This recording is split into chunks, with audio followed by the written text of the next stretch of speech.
ရောအားလုံးပဲမင်္ဂလာပါဗျဒီနေ့မှာကျွန်တော် Gangster Barrel Series ရဲ့မှာရှိတဲ့စိန်လေးကားတွေကို free ယူပြသွားမှာပဲဖြစ်ပါတယ်ဗျဒါကျွန်တော်တီးသလောက်လေးပေါ့ဗျာကဲကျွန်တော် CD key ထဲမှာကျွန်တော်ရိုက်ထည့်ရမယ်ဗျဆက်စောက်ဆုံး GST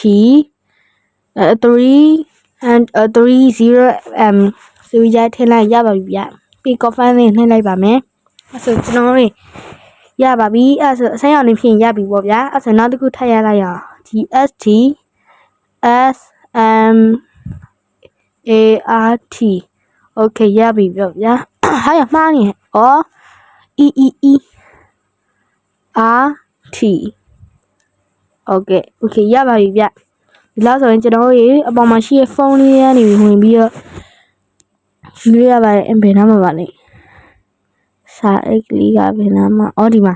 okay ဒီကနေဝင်ပြီးယူရမှာပဲဖြစ်ပါတယ်ကျွန်တော်ရေဒါဘာမှမသိဘူးဗျာ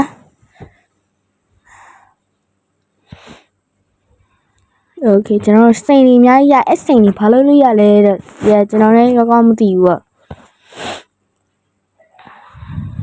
okay